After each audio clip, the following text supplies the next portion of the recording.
area. So good evening, everybody. Nice to see you all. Thank you for joining us tonight on a Tuesday evening. Wednesday evening. This is the second of a series of talks that we're going to be giving on just some basic concepts around health. And today we're going to be talking about the immune system. So we'll switch off the cameras from us and we'll put on some slides and we'll come around the slides.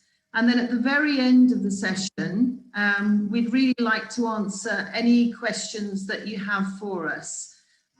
We won't have a lot of time, we'll have about 20 minutes, but hopefully you can get your questions prepared and put up on the screen whilst we're talking. Okay. So we're going to talk about the immune system, which is a vast system of cells and tissues and organs that coordinate all our body's defenses, and it's aimed to protect you against any threat to your health. Without a strong immune system, anything as minor as a cut or a wound or a flu can become fatal. So most of the challenges to the immune system are pathogens in the form of bacteria, mycoplasma, worms, and parasites. Or it may be a foreign object that's challenged you, you've stepped on a nail. It could be an insect bite and you've had a response to the insect bite. Or it could be transplanted tissue, or it could be cancer cells. So all of these challenges to the immune system need a response. And the response of the immune system is very intelligent and very breathtaking.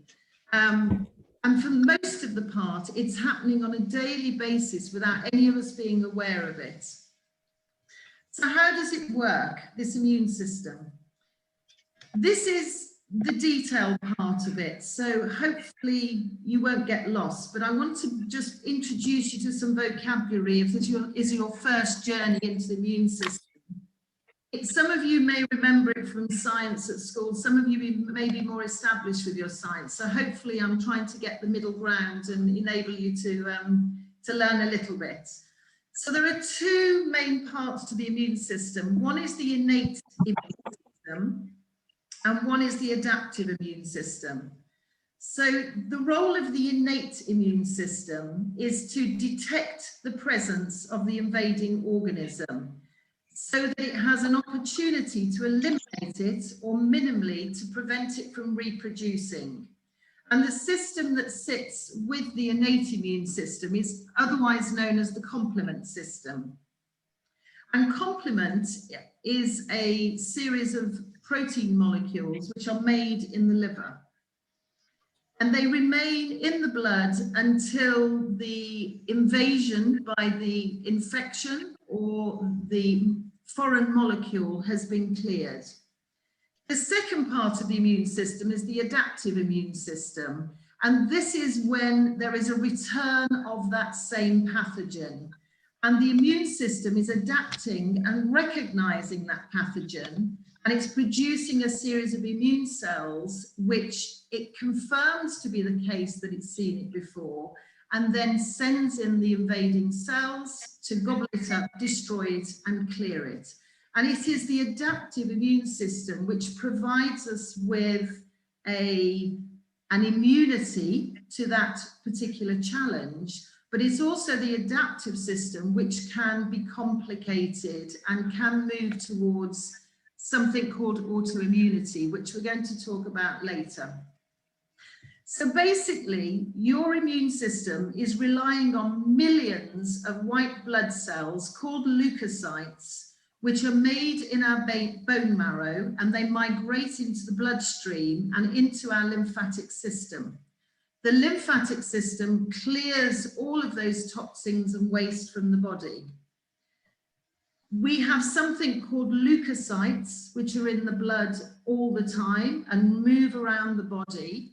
And these leukocytes are constantly looking for problematic cells or traces of debris that is foreign to us. And what they do is they form antigens on the back of finding these trace cells. So these antigens are sitting on top of the surface of the infection so that they can be readily detected by the immune system, gobbled up and got rid of and taken out of the danger zone.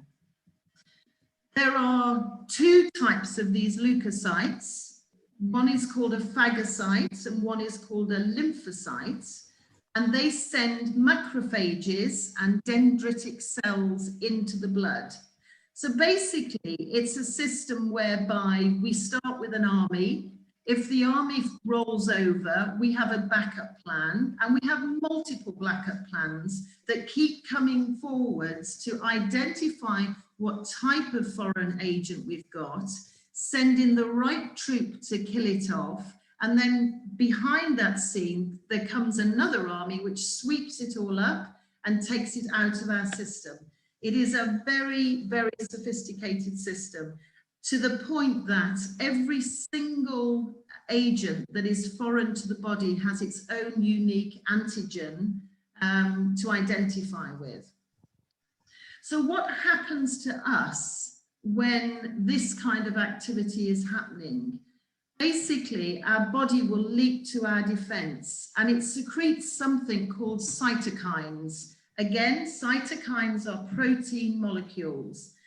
And what the first thing they do is they will trigger the vagus nerve that runs through the body into the brain, and it will transmit information to your brain via the pain receptor site.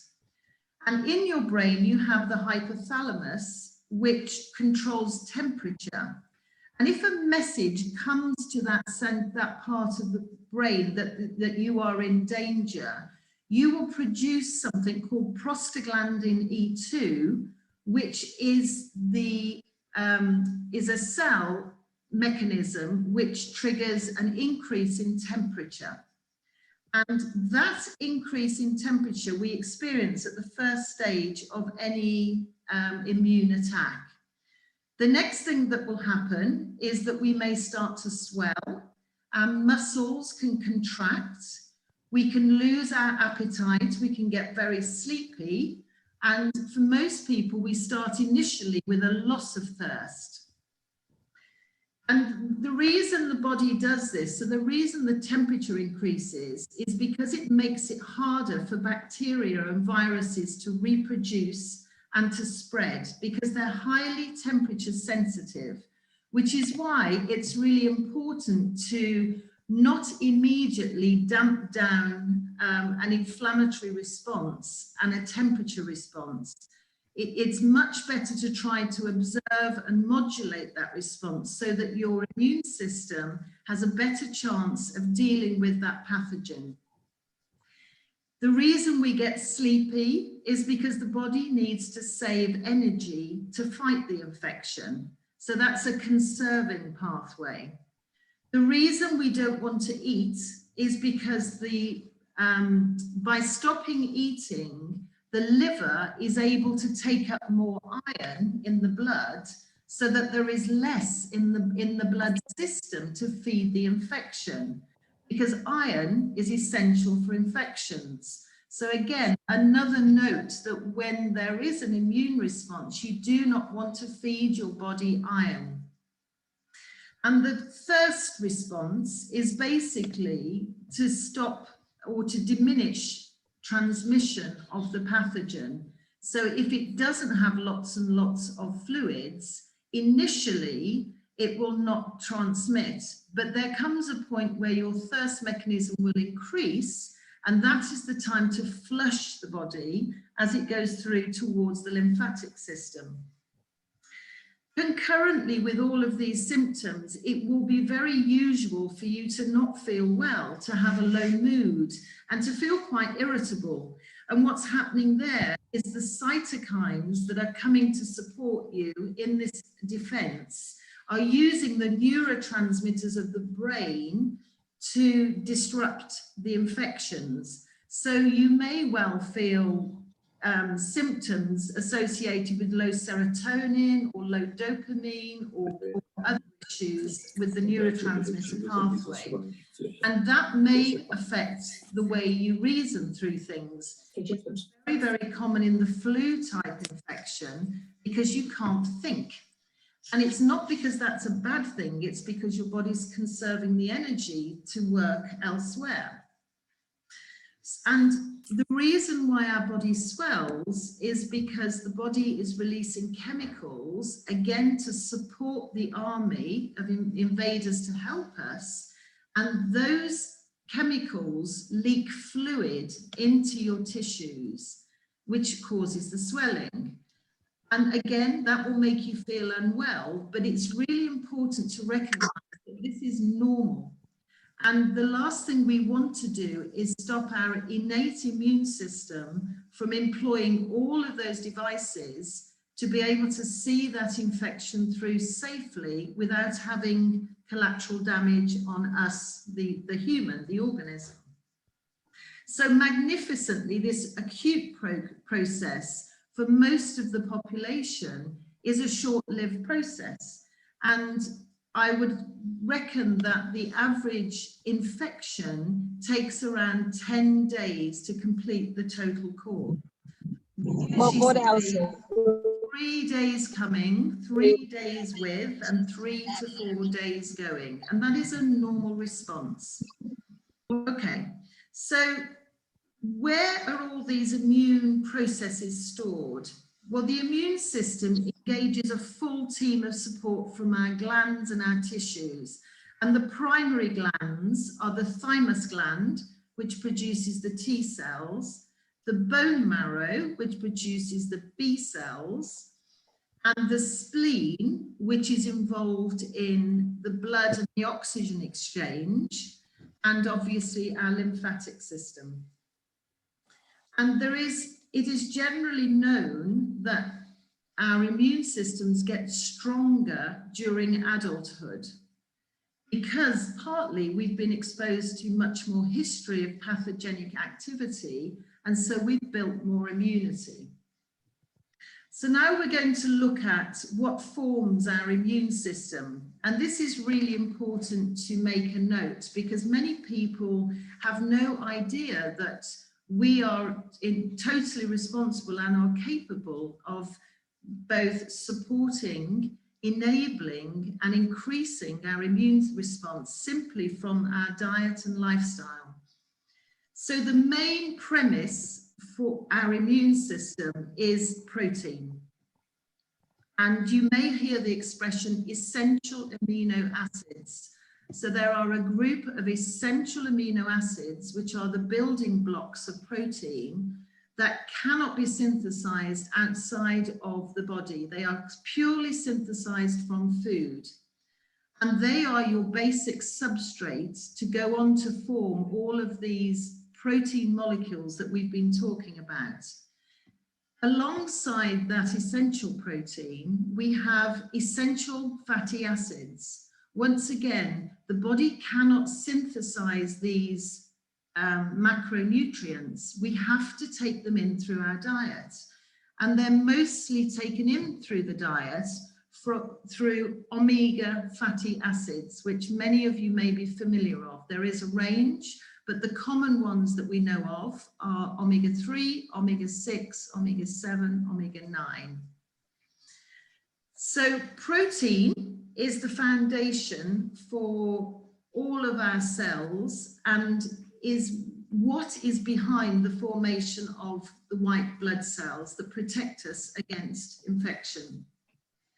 The immune system starts in the womb, and initially it is incredibly immature as the newborn child goes through the birthing tract. The microbiome in the birth canal is the first stage of the immune system for all of us. And so the well-being or the wellness of the mom is critical for that first laying down of the structure of your immune system. And as the baby goes through the birthing tract, it will pick up the biome, it will pick up its immune system, and then its first exposure into the outside world is very critical also. Because if it comes out into a highly sanitized environment, the immune system opportunity will be diminished. If it comes out into the home environment, it will have a much greater diversity of microbes which help to sustain a strong immune response. The next stage is breastfeeding, and obviously the opportunity lies immediately to get early colostrum from the breast, which again starts the immune system having the strength that it needs to take the baby through the initial few weeks of its life. It is then topped up through breastfeeding if that is possible. So the immune system is developing through breastfeeding, regular social contact by the baby to other people, exposure to animals, and contact with the external biome. So babies in sand, babies in dirt, babies moving around the kitchen floor and picking up the local biome. Lots of contact with people is really important to get diversity into the immune system from a very, very early age. So being too clean is definitely a problem. And alongside that, I would sit vitamin D, because vitamin D is a pro-hormone. And a pro-hormone, again, is an essential for the well-being of the immune system. And Jessica will talk about some options for vitamin D later on in our talk. So access to proteins and access to fatty acids comes through dietary exposure. If an individual has insufficient protein or cannot break down the protein that they ingest, this is the early stage of protein deficiency, and over time this can cause catastrophic imbalances with the immune system because it fundamentally disables the ability to grow and repair. So I'm just going to mention, for those who need a little bit more a top up on some of the proteins who may come across these words, just because it's interesting to put them out there. But there are a series of proteins called immunoglobulins or glycoproteins, which are present in tissue fluids of all mammals. And our immune system identifies these immunoglobulins, or we identify. Maxie, you need to go up, my love. As IgG, IgA, IgM, IgD, and IgE. And where you may commonly come across those proteins is in the case of food intolerances and food allergies. So this is one of the tests that people often seek to do to understand how their bodies are responding to the foods that they're ingesting. Another word we've talked about is cytokines. Cytokines are also proteins, and they're broken down into words like interferon, interleukins, colony stimulating factors, and tumor necrosis factors. So an example of interferon is that it will come center stage if you have any of the DNA viruses like papilloma, or any of the herpes viruses, or any of the pox viruses, or any of the adenoviruses. Interferon is the main protein that will get activated in that group of pathogens. Similarly, it's also activated in the RNA groups of pathogens, which are familiarized with things like chlamydia or rickettsia, or by some of the bacteria like Lyme's, so Brucella, which sits behind Lyme's disease, E. coli, Salmonella, and Listeria. So interferon is the main immune agent for those. But the immune system can also be activated by synthetic polymers. So synthetic polymers mimic proteins.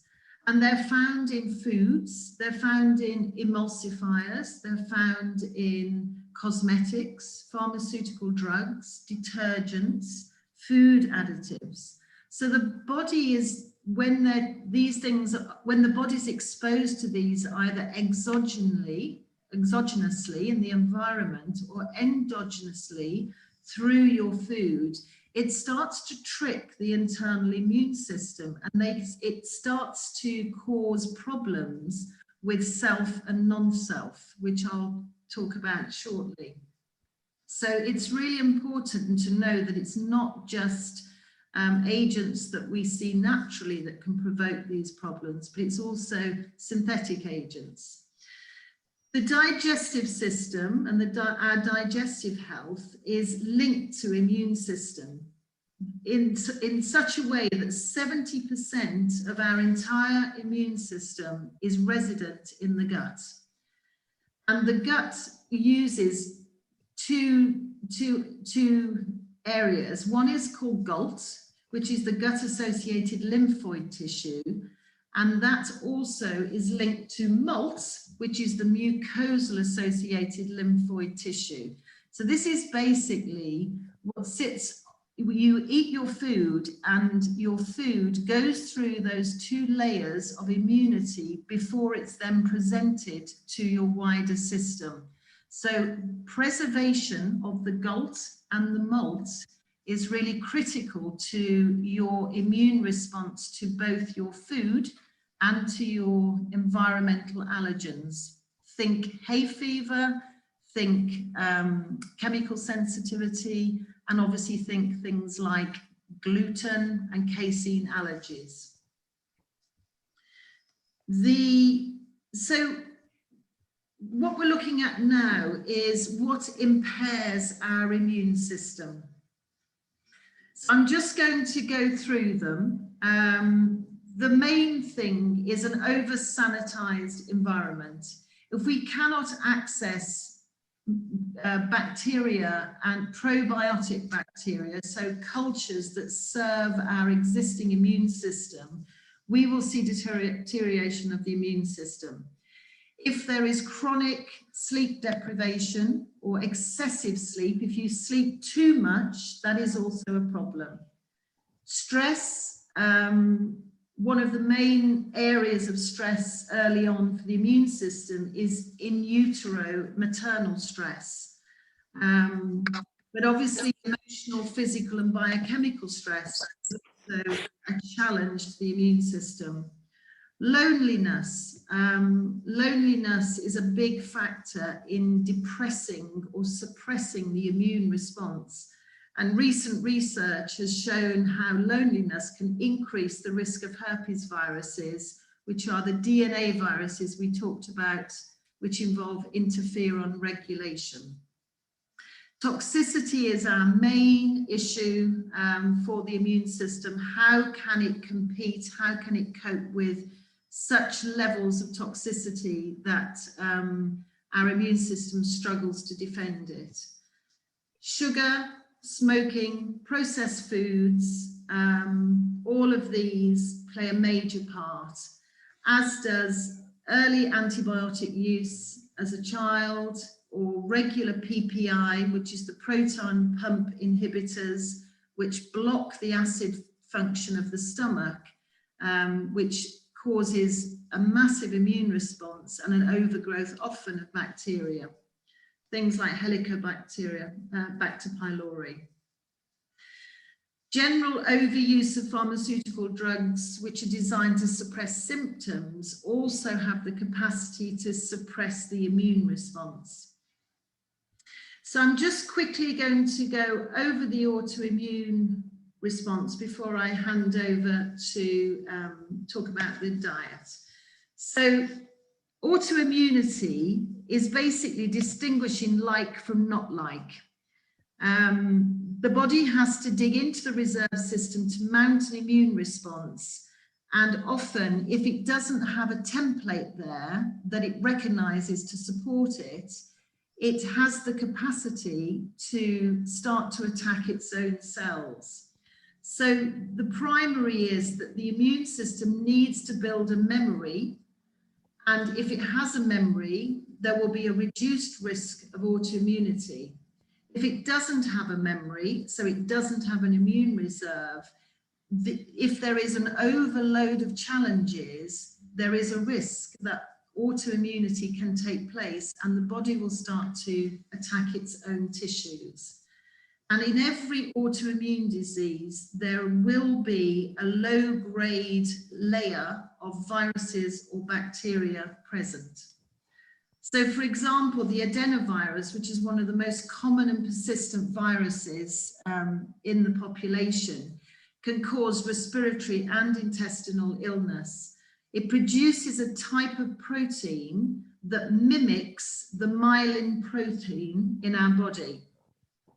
So when the body launches a response to the virus, it can begin to attack the similar molecule of the myelin if the immune capacity is low. And that's how the chain of autoimmune dysregulation starts. So the process, to summarize on that, is it's either a self-antigen, so an antigen that has not been addressed in the early immune stage of the immune system, and so it's unable to identify it. Or the second way an autoimmune condition can develop is if an agent is introduced to the body and the body is unable to recognize it and launch a response, and the body will see that as being a problem and attack its own cells. So the answer to autoimmune regulation is always go back to the building blocks. Go back to the basics of making sure you've got your proteins there, making sure your fats are anti-inflammatory, and then using devices and lifestyle and dietary suggestions to increase new stem cell growth for new cells. The basics that strengthen the immune system: hydration, protein, omega oils, vitamins and minerals, positive well-being, positive mind, and a whole food diet. Lifestyle tips, you can read my thing there. So if there's an infection, increase your heat, slow down the infection, use things like spicy or ginger teas to warm you. Increase the circulation to your feet. You can add mustard seed flour, or even just warming your feet will increase the temperature. Use hot and cold as you go through the process. If your temperature rises and you need to modulate it, use cool things to cool yourself down once you've got through the first stage. If you need to open up the airways, use saline nasal sprays. There are other things as well. Always support the system with vitamin C. Fasting, so do not eat food, and that will help to regulate the stem cells and bring new cells to enhance your immune response. And relax and breathe and allow oxygen through the system. If you can go into the sun, because that will also help you. It will increase your vitamin D levels. And if you can get out to the seaside and put your feet in the water, or you can ground yourself, that will also help. And if you need support to sleep through the process, use a nutritional melatonin, which has an adaptive response. Okay, so I'm now going to hand over to Jess, who will help you to talk through your dietary recommendations. Right, hi everybody. So I'm going to follow on from what Lisa said and just talk through some of the key foods and nutrients that you need to include in your diet to improve your immune system. So I think we've sort of established the fact that diet is incredibly important when it comes to this. So the first thing to think about, leading on from what Lisa was saying, and the fact that 70% of your immune system starts in the gut, is to look after your gut. So how we do that is, first of all, to eat plenty of fibre. So the kind of fibre is things like oats, potatoes, sweet potato, pulses, seeds, nuts, quinoa, whole grains, vegetables generally. And the thing also to think about is to eat the skin, because that's a very good source of fibre. So rather than throwing away the skin, so for example, if you're having, say, a baked sweet potato, make sure that you eat the skin, because that gives you that added bit of fibre. So it's quite interesting when you look at fibre as a whole and how much we consume. So most people don't actually consume enough of it. You need to have at least 30 grams of fibre a day. So as an example, one apple is only 1.8 grams of fibre, even with the skin, and a normal portion of broccoli is about 2 grams of fibre. So you actually need to eat quite a lot of vegetables in order to achieve your 30 grams a day. Now, if you're looking at food labels and you want to know what the fibre content is, then a good guidance is that a high fibre food is generally 6 grams per 100 grams. The next thing is to think also about the way you eat. So make sure that you eat slowly and chew your food really well. This is very important for the digestion and to help with the process of breaking your foods down. The next is to include probiotic foods in your diet. So these are foods that contain live bacteria. So that's foods like kefir, live yogurt generally. So any sort of live active cultures, fermented foods, so fermented vegetables, that includes sauerkraut. Then there's foods like tempeh, kombucha tea, for example, kimchi and miso. So those are all what we would call probiotic foods. Then you can also include prebiotic foods. So these are foods that feed the gut bacteria. So those are foods like garlic, onions, leeks, asparagus, Jerusalem artichokes, banana, dandelion greens, and chicory. Other foods for the gut that are very important are foods which are rich in polyphenols. So these are plant compounds which are found in seeds, in dark chocolate, whole grains, vegetables, and in fruit. So all of these things really help to keep your gut healthy. The next thing is to think about inflammation. So including foods in your diet which help to reduce inflammation. So these are foods like oily fish, which is foods which are high in omega-3. So these are, oily fish, which includes salmon, sardines, mackerel, and then foods like seeds, avocados, and olive oil. These are all very important anti-inflammatory foods. No, it's seen me in that diet. Sorry, so could someone, oh sorry, someone just had their microphone on. So try and include nuts and seeds in your diet on a daily basis.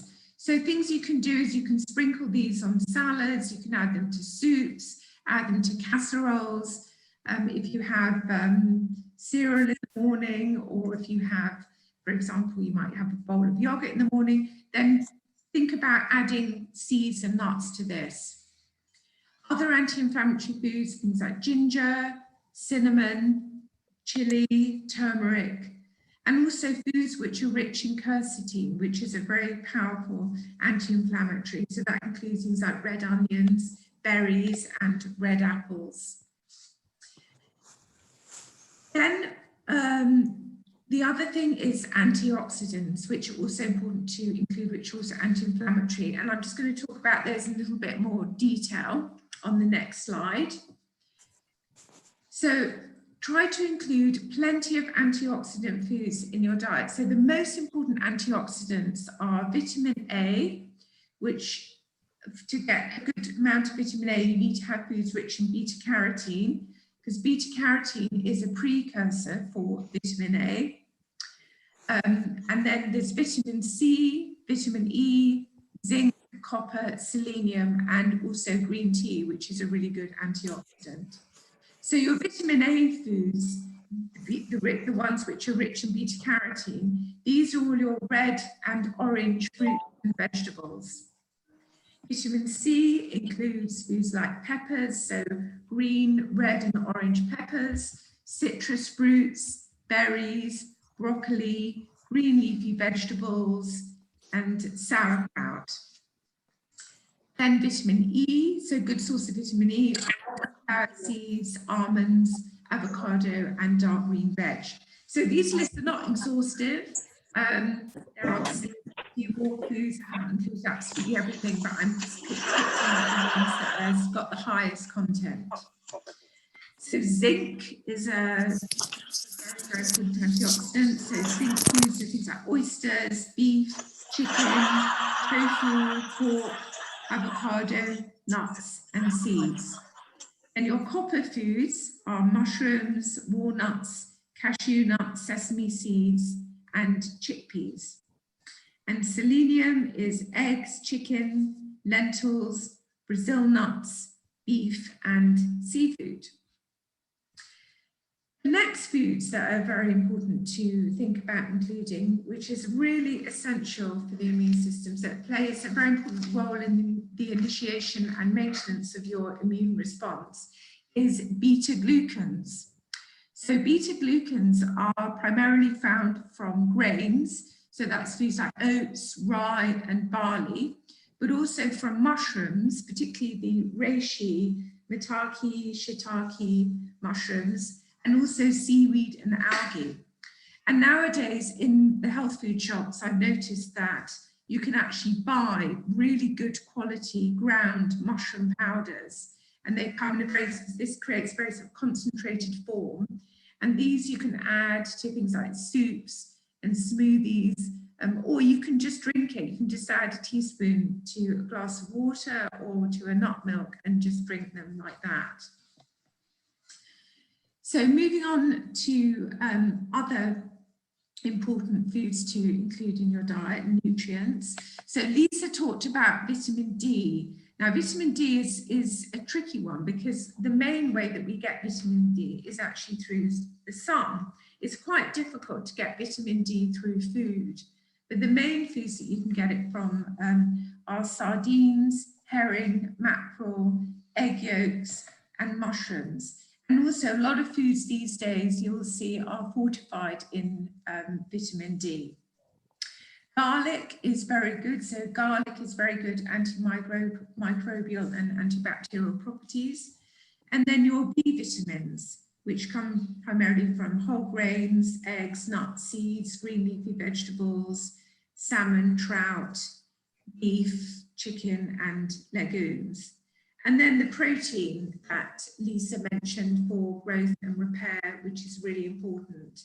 So what I say to people is generally to try to think about including protein with every meal that you have. And I'm sure you all know what your protein foods are. So these are foods like fish, meat, nuts, seeds, cheese, eggs, and tofu, or soy, as it were. So foods to avoid is an important one. So foods that can have a really negative impact on the immune system are things like bad fats. So for example, trans fats. So trans fats we don't see as much as we used to, but trans fats are quite often present in generally in processed foods. So it's good to think about looking at the labels, but on the whole, we tend to use trans fats a lot less than we used to. Then to minimize saturated fats. And part of the reason for this is because saturated fats and trans fats actually compete with the good fats. So it's really important to make sure that you have plenty of good fats in your diet. These help to keep the cells in your body really healthy. So things to think about again is back to the oily fish that we talked about before, and minimizing too much fatty red meat. Then try and avoid too much processed foods. So these foods are often high in saturated fats, also additives and sugars. So best to choose natural whole foods and buy organic foods where you can. Refined carbohydrates are also good to avoid. So these are low in fibre. They're not nearly as nutritious as unrefined carbohydrates. So these are foods like white bread and white rice. So rather than going for those types of foods, think about going more for whole grains, so brown rice, whole grain bread, and foods which basically haven't been refined. Another thing to think about is alcohol, which Lisa's already mentioned. So stick to red wine in moderation and generally try not to drink too much alcohol. And then the final one is caffeine. So avoiding too much caffeine. The only exception in this is green tea, which, as I mentioned before, is a really good, powerful antioxidant. So I think the general message that comes across here in terms of diet is less food that is being tampered with, the better it is for you. So the more natural the food, the better. So I hope that gives you some insight and ideas around what foods you need to include in your diet. So in summary, if we look at everything that we've discussed in terms of food, so it's to look after your gut, make sure to include plenty of anti-inflammatory foods, think about variety of antioxidant-rich foods, include those beta-glucans, make sure you get plenty of vitamin D, think about garlic and B vitamins, avoid the bad fats, sugar and refined carbohydrates, alcohol, processed foods and caffeine, and think about lifestyle, which we've already discussed. So that's your stress management and general lifestyle, exercise, and all of the things that are good for you. So that pretty much concludes everything. So now we want to open the floor for any questions that people have got. So I suggest that if you've got any questions, if you put them into the message box, and then we will do our best to try and answer as many as we can. Won't we, Lisa? No problem. So let's just put us back on video. Here we are. Some have come up already, so if you want to look there. through. Sorry? Some have come up already, so if you want to look through, if you look through the chat. Okay, perfect. I've got the chat here.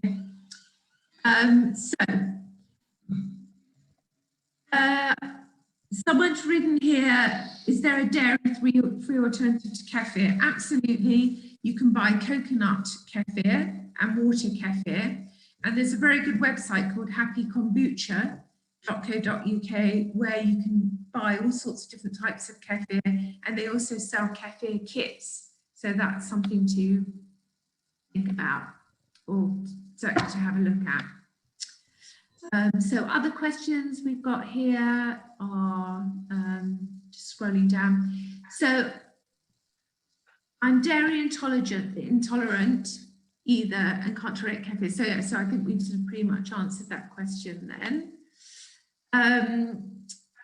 Is intermittent fasting good for our gut?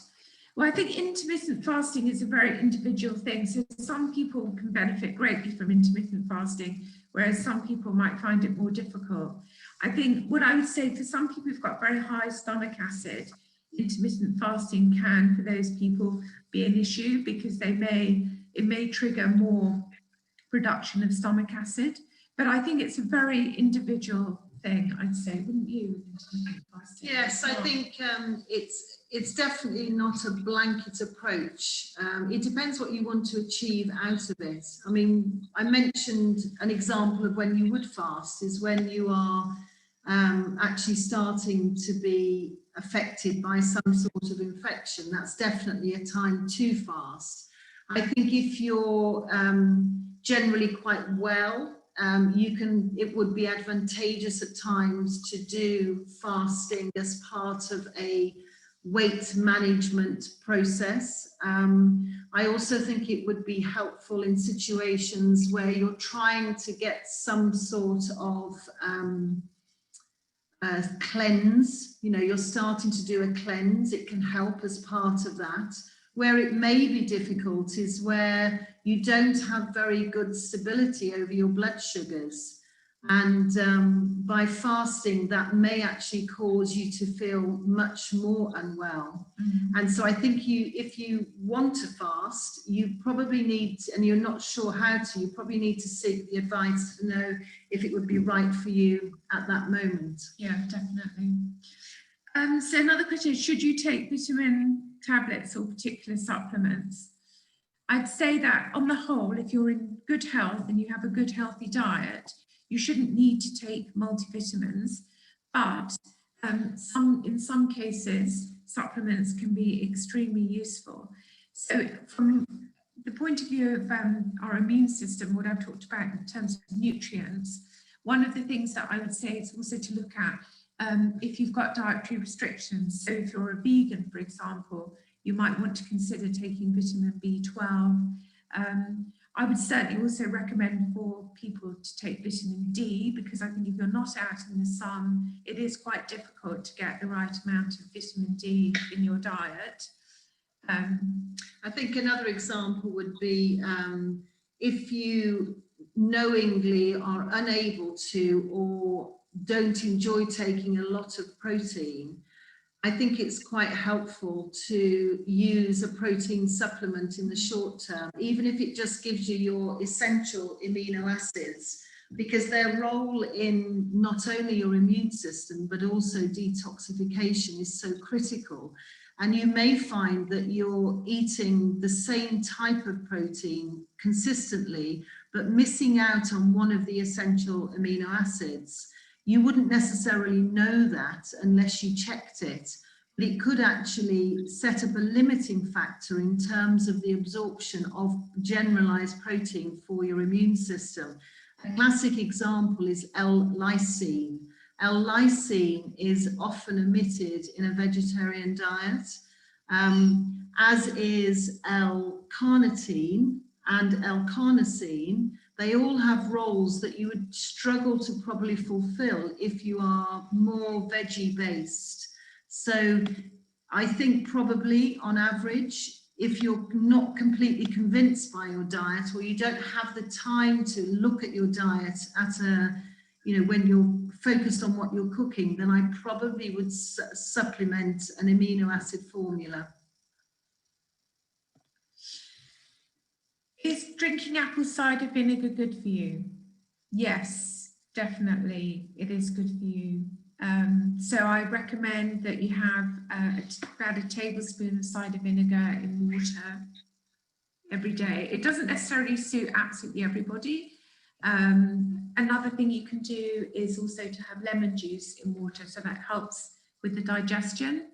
So it's a really good thing to have at the start of the day.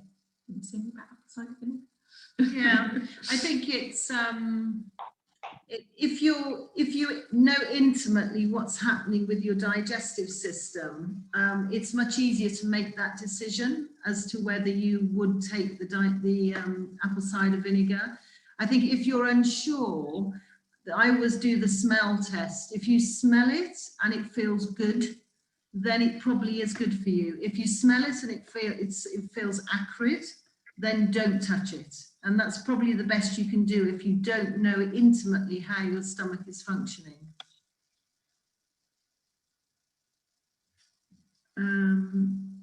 Somebody asked about why earthing's important earlier. Earthing. Yeah, so earthing is basically looking at electron exchange in the body. So we need a lot of electrons to neutralize or to balance our energetic system. And by earthing to the ground, you get a plethora of electrons.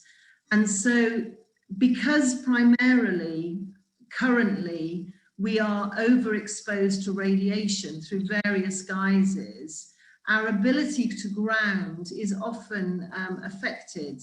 So it's a really, really good idea if you are exposed to radiation through the day, which most of us are, to actually sleep on an earthing sheet. And that will basically defrag you at night, and it will increase the level of electrons that your body can then go on to use through the day to support your basic cell functions. If you can't afford to get an earthing sheet and you live by the sea, fantastic, get in the sea. But if you can't do that, just go and walk around the grass and you'll pick up the electrons from the earth. So it is a very, very important thing. Do you want to do that? Yes, so you say, can you clarify bad fats if following keto diet, for example, then saturated fats is recommended? If the fats are burnt off, isn't that okay? I think the thing about fats is, yes, of course, having following a ketogenic diet is absolutely fine, and that does involve eating a fair bit of red meat. But I think at the end of the day, it's about balance. And so what I would recommend is if you're going to be following a ketogenic diet, just try to balance that out with a good mix of different fats. So making sure that you are getting plenty of the unsaturated fats. And if you're going to be eating red meat, try to go for the more leaner meat, and make sure that you're including plenty of oily meat, oily fish in your diet. So that's your salmon and mackerel and the sardines and the one that I spoke about, and the nuts, particularly the seeds, pumpkin seeds, sunflower seeds, flax seeds, all of those. So it is okay to have saturated fats in the diet. I'm not saying you shouldn't have them in the diet, but it's about balance at the end of the day and making sure that you include plenty of the good fats as well, and not to have, I wouldn't recommend necessarily having lots of fatty meat every single day. So just try to think about, generally what I recommend is having meat 3 times a week, but it's very individual. So it's not necessarily one size fits all when it comes to the ketogenic diet. And also it's about the digestion of the meat. So the first thing is quality, choose the best quality that you can afford. And the second thing is how you cook that meat. And then the third thing is making sure that you have the ability to break down and digest that meat. And if the older we get, the less able we are to digest some of the fats. So you may need to seek an aid to do that. One of the most common aids to support the digestion of fat is support for the biliary system. So bile acids are very common that you know to support you, and drinking bitters, Swedish bitters, or taking bitter foods around the time can also assist in the metabolism of the fat. So all of that helps to actually process the saturated fat so it doesn't present as a problem to the system. Yeah. Just finally, there's a question about if there's an optimal dose of vitamin D as a supplement. So just as a basic rule of thumb, you need to have 1,000 micrograms of vitamin D per decade of your life. So if you're well and generally running around and you're 60, you need 6,000 micrograms. If you have any illnesses, then you're very readily up to 10,000 micrograms. And if you have any acute symptoms, so there's an acute infection coming on, you can vary for the short term, between 3 to 5 days, you can take up to 15,000. So children under 10 generally are on about 1,000 micrograms a day. And it's the format that we receive it in because it's notoriously difficult to absorb. So the best format to take it in would be in a liposomal format. So it's absorbed through the lacteals and bypasses the liver, rather than taking a tablet or a capsule, which has to be processed through the liver. So just a question about protein supplement. Can you recommend a good protein supplement? So there are many on the market. I think what I would, I mean, it depends also whether you want to have sort of like a whey type protein, or whether you want to have a protein mix, but I would say that probably the best mates are the ones that have got the least amount of additives in, because some protein powders can have quite a lot of additives in, like lots of sweeteners in. So the type that I think is good is there's one called Vega, which is VEGA. There's also Sun Warrior. There's a company called Huel who now do a pure protein powder. Some people don't tolerate whey protein very well, so it's good to sort of look at the different range of proteins. And what I would suggest is to probably get the advice of someone like me or another health professional on what particular one would suit you, because not every protein powder would suit every different person, because you can get pea proteins, there's just so many different types.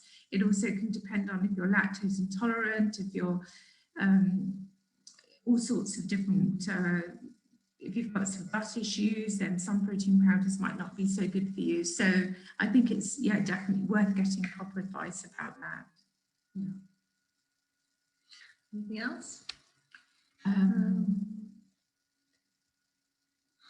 It's a lot, there's a lot of questions. You say, so how can I identify good quality meat? That's a good question. Well, I mean, I would say that nowadays it's probably good to buy the meat box that you can get directly from certain farms, and that gives you, if you sort of do a Google search and you look at, you can search things like organic meat boxes, you'll find that there's a lot of companies these days that actually sell meat that you can buy directly from these places that is delivered. So you can do like a sort of subscription, or you can buy these one-off boxes, because there you know where the meat's coming from, you know the source of meat. And you're looking for ideally animals that have not been fed antibiotics. Yeah. So, you know, it's really getting as close to the source of the meat as you're able to will make a big difference, because obviously whatever you eat will be translated into your own body tissues. So if the animals haven't been well husbanded, then your cells are going to mimic that. So if you are going to eat meat, it's important that it is the best quality that you can afford. Yeah. Absolutely. Okay. So we've got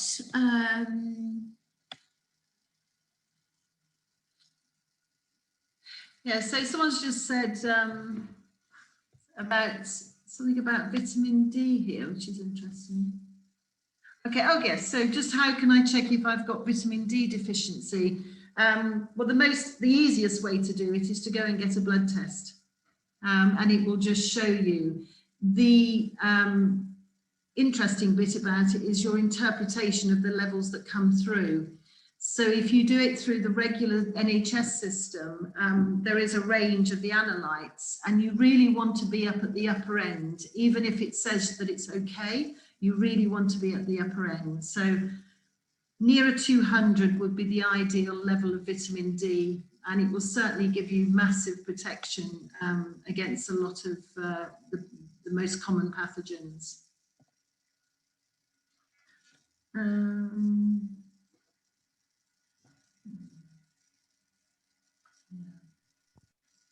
think you'll probably take one more and then that would be it, wouldn't it? Yes, yeah. Trying to do a little, the variety, it's trying to get some variety for you.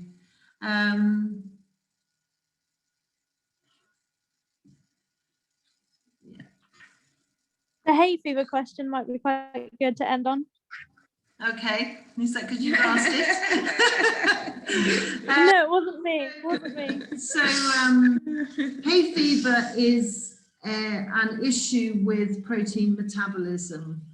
It's a hypersensitivity reaction. It involves often IgG and IgE. Will have learnt those words earlier. Immunoglobulin activity.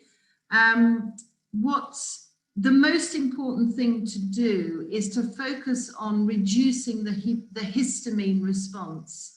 And if you are naturally high histamine, there are certain antihistamine agents that you would benefit from taking. Obviously, people are individual, but off the top of my head, one of the most common agents to reduce high histamine is L-methionine. L-methionine is an amino acid. It's an essential amino acid, and it helps to reduce the histamine response. Alongside that, there are cofactors that are needed, which are the B vitamins. And depending on your diet and how much is in your diet, for example, the supply of B12 or B6, you may well end up needing to supply some of the methylation, the folate, as a supplement to be able to reduce the histamine response. Concurrently with that, it's always helpful to use a homeopathic agent to modulate the histamine response. What we don't want to be doing is suppressing all the time with antihistamines, because it's blocking the normality of the immune system, it's suppressing the immune system. And what we can't see down the line is how our immune system then eventually can't respond. So all the time, the word modulation is very key to the management of things like hay fever. So those are two examples, but there are many, many things that we could talk about to help the system. Okay. So I hope that's been informative and helpful, and that all of you have learned something from it. We're very happy to answer any questions if we can be of any more support. But thank you for joining us. Nice to see you all. Yeah. And our next month, we're going to be talking about energy, what it is, how to get enough of it, and how to avoid fatigue. So not a very big topic. All right. So lovely to see you all. Have a good evening. Bye, Look everyone. after your immune system and get some sleep. Thank you very Good to much. see you all. Bye-bye. Bye. Thank you. Bye. Thank you.